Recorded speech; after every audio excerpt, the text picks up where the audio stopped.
Hingga di paruh kedua diskusi ini kami masih menantikan pihak politisi PDI Perjuangan untuk ikut bergabung dalam diskusi kami kali ini. Mas Kodari, dengan hubungan yang masih belum menemukan titik temu sebetulnya, apakah ada peluang bagi Pak Prabowo untuk meninggalkan Jokowi, mengingat posisi PDI Perjuangan juga masih menjuarai di parlemen begitu, untuk mengamankan pemerintahannya ke depan? Saya mau menambahkan bahwa sampai hari ini pun sebetulnya Pak Prabowo kan belum ketemu dengan Ibu Mega. Jadi sebetulnya nasibnya Pak Prabowo ini 11-12 dengan Pak Jokowi. Oke. Belum ditemui oleh Ibu Mega, dan artinya rasa senasib sepenanggungan itu muncul di antara Pak Jokowi dengan Pak Prabowo. Apalagi sekarang kita bicara ada Gibran sebagai wakilnya Pak Prabowo. Pak Jokowi sekarang ada di pemerintahan, lalu Pak Prabowo akan melanjutkan pemerintahan Pak Jokowi. Jadi saya melihat sih pada hari ini ya kemungkinannya akan berjalan Prabowo dengan Jokowi. Di sisi yang lain saya tambahkan sedikit bahwa sebetulnya nggak mudah juga PDI masuk ke dalam kabinetnya Prabowo Gibran ya, walaupun tidak ada Pak Jokowi, tapi di situ kan ada Jokowi Junior yaitu Mas Gibran. Yang kedua nanti di dalam akan ketemu dengan Pak SBY dan SBY Junior yaitu AHY yang saya yakin pasti akan masuk sebagai menteri. Lalu kemudian bisa ketemu juga dengan Surya Paloh, Nasdem, yang juga notabene selama ini hubungannya nggak bagus dengan PDI. Bahkan saya tambahkan mungkin ya nanti ya ada, dalam tanda kutip ya, seperti Pak Prabowo itu kan sering diasosiasikan dengan Pak Harto dan seterusnya, dan itu ya dianggap sebagai musuh oleh PDI Perjuangan. Jadi sebetulnya ke PDI Perjuangan masuk ke dalam juga belum tentu merasa nyaman, belum tentu merasa feel at home, karena banyak lawan-lawannya di dalam sana. Oke, saya tahan dulu di situ karena Bang Sukur Nabawu sudah bergabung bersama kami tadi. Bang Sukur sudah mendengar suara saya, Bang? Sudah dengar, Mas. Oke, jadi ini fix nih, udah nggak akan ada pertemuan nih yang namanya antara Bu Megawati dengan Pak Jokowi, dan semata alasannya masalah kepentingan bangsa itu tadi yang tidak sama. Iya, iya, masalah pertemuan kan bisa saja, tetapi urgensinya apa? Bagi saya, Pak Jokowi itu kan udah masa lalu. Ya sekarang dia tinggal menyelesaikan apa saja masalah-masalah yang dibuat khususnya terkait dengan pemilu 2024. Nah sekarang bagaimana menyelesaikan persoalan-persoalan itu, kita tunggu MK. Nah yang paling penting sekarang ini adalah pemerintahan baru, kita tunggu MK. Jika memang disahkan apa yang terjadi di 14 Februari, ya sudah, bagaimana pemerintahan baru nanti untuk membangun pemerintahan yang stabil, kan gitu. Nah bertemu juga dengan sandiwara kan tidak penting. Yang paling penting itu kan setiap kita, setiap warga negara memiliki pandangan untuk membangun bangsanya lebih baik, ya kan itu. Jadi saya selalu ditanya kapan bertemu dengan Pak Jokowi, saya bilang urgensinya apa? Pak Jokowi kan udah bagian daripada masa lalu. Tapi sebetulnya pernyataan Pak Hasto kemarin yang bilang tidak ada pertemuan itu, apakah pernyataan Pak Hasto pribadi atau mewakili Ibu Mega yang sudah menyatakan juga hal yang sama sebetulnya? Loh, persoalannya adalah ini kan terlalu banyak masalah-masalah yang timbul sebelumnya. Nah tentu kan tidak mudah, jangan sampai misalnya karena kita misalnya ada sesuatu perbedaan yang sangat mendasar, kita tidak mau bertemu berarti kita tidak mencintai bangsa. Jangan juga diasosiasikan seperti itu. Kita juga marah kepada orang karena kita terlalu mencintai bangsa. Kan semua punya alasan masing-masing, tidak bisa. Jadi mari kita menghormati prinsip apa yang kita miliki. Tetapi yang paling penting statement saya tadi, Mas Kodari, bahwa Pak Jokowi itu sudah bahagian daripada masa lalu. Apapun nanti keputusan di MK 2024 itu adalah keputusan tertinggi, ya kita hormati. Tentu saja kami akan menghormati mau seperti apapun nanti itu. Nah, maka pemerintahan baru apapun keputusan MK itu ya bagaimana membangun pemerintahan yang stabil, kan itu sekarang ini. Tapi sampai dibilang oleh Bang Noel nih, saya yakin Hasto sebagai penghalang buat jembatan silaturahmi antar tokoh bangsa ini. Gimana tuh, Bang? Aku nggak mau ngerespon itu. Apa urusannya Noel dengan Pak Hasto? Pak Hasto adalah sekjen daripada partai pemenang 3 kali berturut-turut. Jadi kalau saya merespon setiap komentar orang ya tidak pada tempatnya lah. Tapi disebut sebagai penghalang, tepat nggak tuh? Apa? Tapi disebut sebagai Pak Hasto ini sebagai penghalang pertemuan itu, tepat nggak menurut Anda?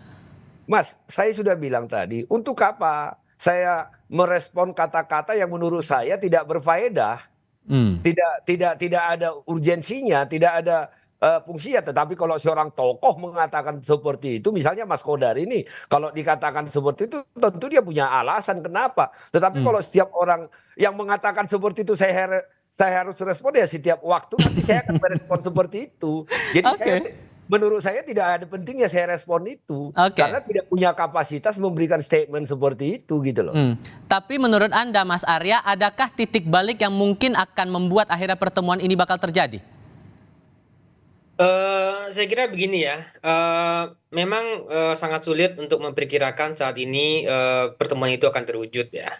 Dengan berbagai kompleksitas yang terjadi, tidak hanya di sisinya PDIP, tapi juga di sisinya Pak Prabowo, Pak Jokowi maksud saya.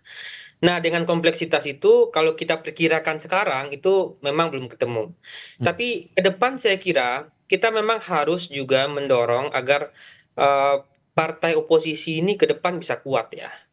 Karena dengan begitulah demokrasi kita akan tumbuh dan juga kuat ya.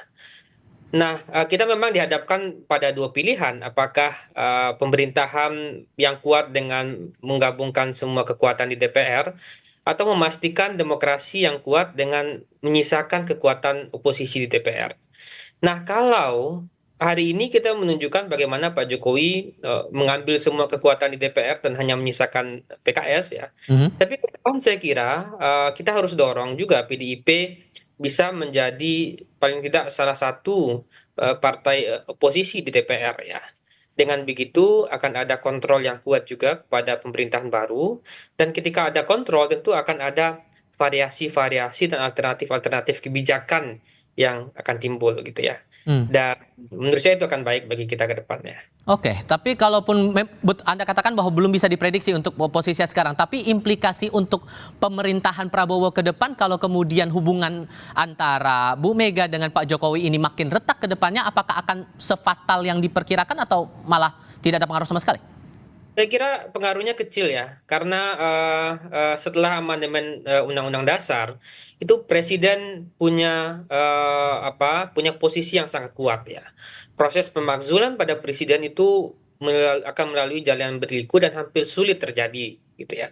Jadi secara konstitusi posisi Presiden sangat kuat.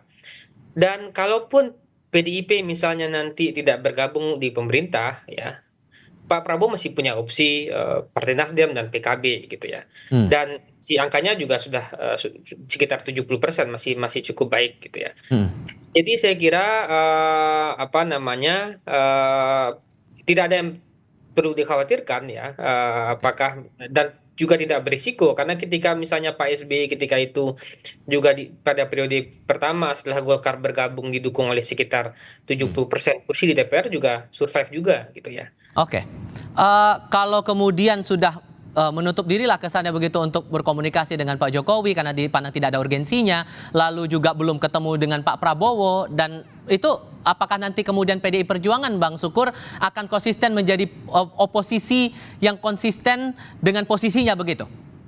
Orang itu kan dilihat tindakannya bukan kata-katanya. Belakangan ini kan terlalu banyak kita berbicara A, B, C, D, E, tetapi karakter dan tindakannya tidak seperti itu. Jadi sekali lagi saya cuma mau ingatkan, orang itu dilihat dari tindakannya, tindakan di masa lalunya. Nah, kalau kita lihat kami di PDI Perjuangan, tindakan-tindakan masa lalu kami, ya, jika kami memang di awal tidak di dalam satu perjuangan, ya. Apakah itu di mana di Pilpres atau Pilgub Pilkada, ya kami tidak akan bersama-sama. Bakal efektif nggak tuh Bang di parlemen? Karena kan nggak bisa ngeblok melawan posisi 02 yang koalisinya besar sekali. Ini kan persoalannya kita ini membangun bangsa, bukan masalah mau menghancurkan pemerintahan yang ada. Kalau misalnya kita mau menghancurkan pemerintahan yang ada, tentu ini kita akan adu kekuatan. Tetapi kita bicara di parlemen bagaimana kita melakukan check and balance. Kalau pemerintah, apa yang dilakukan oleh pemerintah itu tidak baik, nah tentu kita akan menyatakan tidak.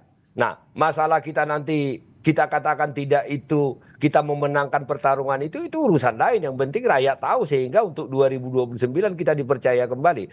Posisinya itu adalah ini kita tidak mau menghancurkan pemerintahan yang ada, tetapi kita mau melakukan atau mengkoreksi check and balance terhadap seluruh kebijakan pemerintahan yang ada. Jika MK ya, saya pada posisi mengatakan kami itu akan berada di luar pemerintahan nanti.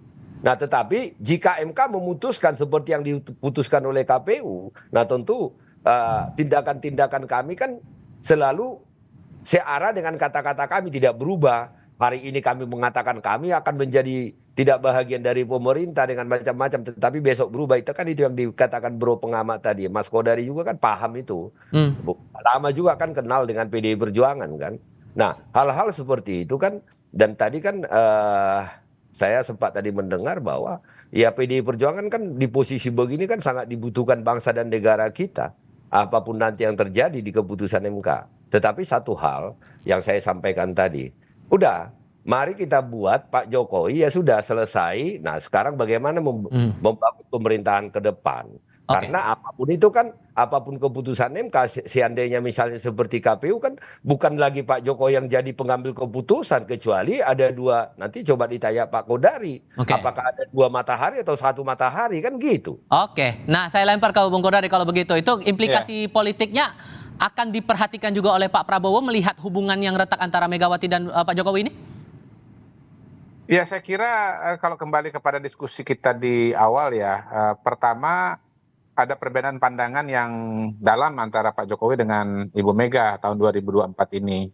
Jadi kalau pertanyaannya apakah ketemu atau tidak, menurut saya satu variabel itu saja sudah membuat saya bisa mengatakan bahwa 25 tahun ke depan pun jangan-jangan nggak bisa ketemu. Apalagi ini menarik dari Bang Sukur Nababan yang mengatakan bahwa Pak Jokowi adalah masa lalu.